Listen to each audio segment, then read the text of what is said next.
성장성 측면을 보게 되면은 한 번도 이제 그 매출이 하락한 적이 없다.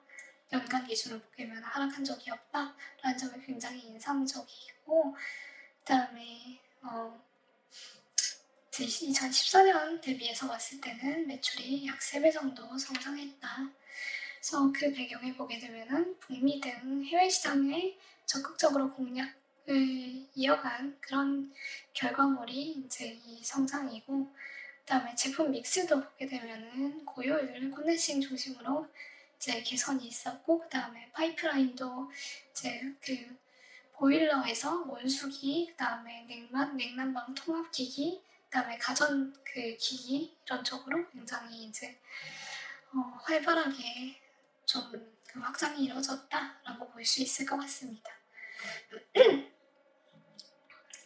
그래서 이제 그 보게 되면은 이제 글로벌리 냉난방 공조 시장 같은 경우에는 300조에서 500조 원 정도로 굉장히 큰 규모로 추정이 되고, 그다음에 경동 나비엔 같은 경우에는 이제 그 가정용 온풍기 난방기 시장하고 이제 급성장 중인 탱크리스 온수기 수요를 갖춘 북미 시장에서 굉장히 빠르게 성장을 해나가고 있습니다. 그래서 이제 북미에서 온수기 시장 점유율은 약 40%로 1위권을 차지하고 있고, 성장의 수혜를 굉장히 많이 입고 있다라고 볼 수 있습니다. 그리고 이제 이런 그 트렌드는 앞으로 이제 온난화가 심화되면 심화될수록 추울 때는 더 춥고, 그다음에 더울 때는 더 덥게 되잖아요. 그러면은 이제 공조 수요가 더 늘어날 수밖에 없다라고 생각이 되었습니다. 그리고 러시아나 CIS 시장에도 일찌감치 진출해가지고 카자흐스탄을 중심으로 해서 이제 좀 그 주변국으로 점유율을 높여나가는 그런 추이입니다. 중국 시장 같은 경우에는 이제 아직 매출 비중은 낮지만 이제 향후에 성장이 기대되는 시장이라고 볼 수 있습니다.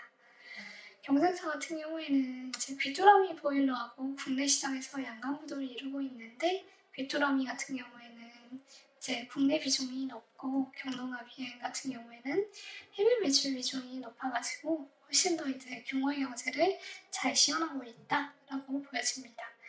북미 시장 같은 경우에는 일본계 온수기 기업인 린나이나 노리츠, 그다음에 미국의 리임이나 에이오 스미스, 독일계 보시 같은 기업들이 있습니다. 그래서 경동나비엔 같은 경우에는 이제 미국에서는 온수기로 인지도를 확보해가지고 매출 규모 기준으로 봤을 때 탑 5에 올라섰다. 그리고 유럽에서는 이제 강자가 굉장히 많지만 이제 인증 같은 걸 이제 기반으로 해가지고 글로벌 기업하고 어깨를 나란히 하고 있습니다.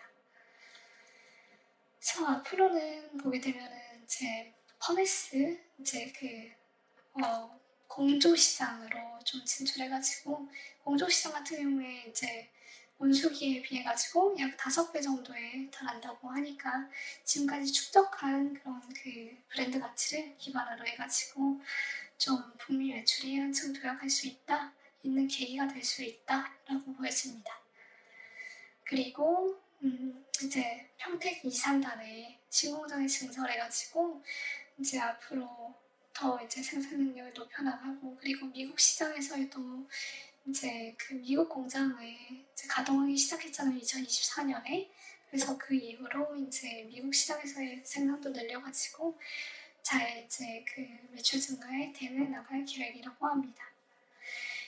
경제적 혜자 측면에서 보게 되면은 기술력이 굉장히 중요한 경제적 혜자인데, 사실 이제 이거는 높은 비용 지출을 전제로 하는 거여가지고 견고한 혜자로 볼 수는 없지만, 이제 기술 격차 유지가 이제 브랜드 가치나 시장 지배력 강화로 이어지는 그런 선순환 구조를 갖춰왔기 때문에 다른 근거들하고 결합해가지고 혜자를 더 강화해주는 근거로는 볼 수 있지 않을까 생각이 되었습니다. 그리고 이제 브랜드 가치 같은 경우에는 광범위한 AS 서비스망이나 아니면 고객 만족도 같은 것들이 이제 좀 쉽게 따라오기 힘든 무형자산이라고 생각이 되었고, 그다음에 뭐 사후관리 서비스나 IoT 연결, 그다음에 구독 모델 이런 걸로 전환 비용을 더 높여나가는 그런 추이입니다. 그리고 규모의 경제를 통해서도 이제 좀 이제 단위당 생산 원가 절감이나 품질 관리 측면에서의 일관성 같은 거를 구현하고 있습니다. 그래서 이제 보게 되면은 가격 협상력 측면에서도 이제 엄청나게 이제 그 가격을 높이는 것보다는 이제 고급형 제품으로 포지셔닝을 하면서 이제 적정한 수준의 프리미엄을 유지하는 그런 전략을 취하고 있는 상황입니다. 그래서 이제 원재료비나 물류비 상승 같은 걸로 원가 압박이 있던 그런 상황도 있었는데, 그때마다 경동나비에는 신제품 출시나 아니면 부가 서비스 강화 이런 걸 통해서 부가가치를 높여가지고 실질적으로 가격 인상 효과를 내는 방식으로 이익률을 계속해서 제고해 왔습니다.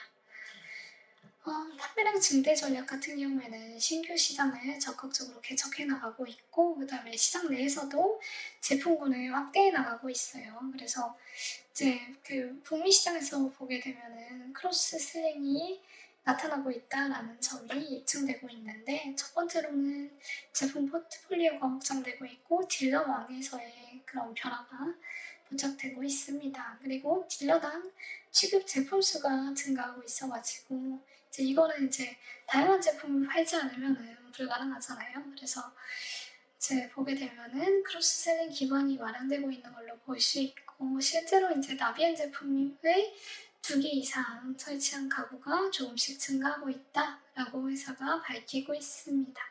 그리고 무엇보다 중요한 게 고객당 매출 증대예요. 그래서 보게 되면은 이제 교차 판매를 통해서 북미 1인당 고객 1인당 매출액이 최근 3년 동안 연평균 28% 성장했다라는 보도가 있었는데, 이런 점들은 크로스 셀링의 근거라고, 실제로 이런 일이 일어나고 있다라는 근거라고 볼 수 있을 것 같습니다. 그리고 원가 구조 측면에서도 보게 되면은 이제 규모의 경제를 통해서 이제 비용이 급격히 늘어나고 있고, 그다음에 고부가 가치화, 그다음에 부가가치 서비스 포함 이런 전략을 통해 가지고 이제 2024년 기준으로 봤을 때 OPM이 거의 10% 수준까지 올라왔다. 그래서 제조업 기준으로 보게 되면은 상당히 높은 그 영업이익률이다라고 볼 수 있을 것 같습니다. 그리고 제품 믹스 및 고마진 전략 측면에서 보게 되면은 포트폴리오 고도화를 통해서 이익률을 개선해 나가고 있어요. 그래서 콘덴싱 원숙이나 하이드로퍼너스 같은 걸 통해 가지고 이제 부가가치 요소를 붙여서 마진을 확보하고 있는 그런 상황입니다. 자본 배치 측면에서 보게 되면은 이제 그 평택 2공장 증설을 통해 가지고 생산 능력을 좀 확대하고 있는 그런 상황이고, R&D 투자도 자본을 좀 적극적으로 배분해 가지고 이제 하이드로퍼너스나 히트펌프 같은 그런 기술을 잘 적용해서 신제품을 개발해 나가고 있는 그런 상황입니다. 그래서 이게 이제 그 해자의 근거로서도 작용을 하게 되는 거겠죠. 그리고 인수합병 및 해외 법인 설립에도 굉장히 적극적이어가지고 이제 자유무역주의가 점점 이제 좀 약화되고 보호무역 기조가 강화되고 있는 그런 상황이잖아요. 그런 상황에서도 좀 차질 없이 해외 확장을 이어나갈 수 있는 그런 구조를 이제 성경 지명을 가지고 잘 구축해 오지 않았나 그런 생각이 들었습니다. 그리고 주주환원 측면에서도 배당 성향이 아주 높진 않지만 매년 배당을 증가해오는 그런 상황이에요. 그래서 이제 내부 유보된 이익 같은 경우에는 이제 R&D에 잘 투입해가지고 높은 ROE로 연결을 시켜 나가고 있는 그런 상황입니다. 그리고 재무 구조도 굉장히 안정적으로 관리되고 있는 약간 모범생 같은 그런 기업이라고 생각되었습니다. 그래서 보게 되면은 멀티플 같은 경우에 PER이 8배 정도 수준밖에 안 되는데, 좀 국내 전기전자 업종 평균 13배, 글로벌 동종업체 평균 15배 이런 거하고 비교하게 되면은 상대적으로 저평가된 수준이라고 보여집니다. 그래서 이제 참고하시면은 이제 포워드 PER 기준으로 봤을 때 경동나비엔이 7.3배, 그다음에 일본 린나이는 15배, 에이오 스미스 17배, 이탈리아 아리스톤 같은 경우에 13배 이 정도입니다. 그래서 이제 PBR 같은 경우에도 1.5배로 순자산 대비해서 봤을 때는 이제 좀 시장 평가를 좀 낮게 받고 있고, 이제 동종 제조업 평균하고 비교해 봤을 때는 좀 낮은 수치다라고 생각이 되었습니다. 그래서 성장주라는 그런 그 태그를 생각해 봤을 때는 밸류에이션이 높지 않은 수준이라고 보여졌어요. 그래서 이제 왜 이런가를 생각해 보면은 주식시장에서 동종업체 평균보다 낮은 이유가 내수 경기, 그다음에 계절성에 영향을 받는 이제 전통 산업으로 분류되어 왔기 때문에 그 꼬리표 때문에 좀 낫지 않나 생각이 들었고, 그렇지만 경동나비에는 지금 현재는 글로벌 친환경 공조 솔루션 기업으로 고성장세를 보여주고 있습니다. 그래서 23년에 주가가 2배 이상 급등한 그런 국면도 있었지만 24년 이후에 조정을 받아가지고 이제 현재는 PER 8배 수준이고, 컨센서스 이제 참고해 보면은 이제 PER은 7배 초반에 머무르고 있어서 여전히 이제 성장 대비 저평가 상태라고 볼 수 있습니다. 그래서 이제 좀 동종기업 평균 PER 12배에서 15배를 적용해 보면은 이제 25년 컨센서스 순이익 1,344억 원에 이제 12배에서 15배를 적용해 보면은 1.61에서 2.02조 원이 산출되고, 현재 시총이 1.07조 원이라고 봤을 때 50.5%에서 88.8% 정도의 기대 수익률을 의미합니다.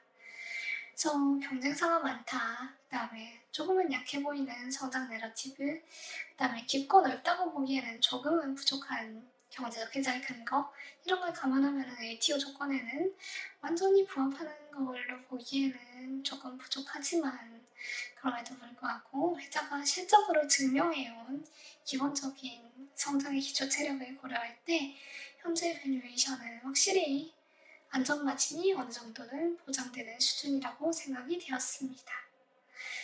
그래서 이 정도로 경동나비엔 발표를 마치고 1분 정도 쉬었다가 질문 받고 그 다음에 ATO 카페 리뷰를 해보도록 하겠습니다. 쉬었다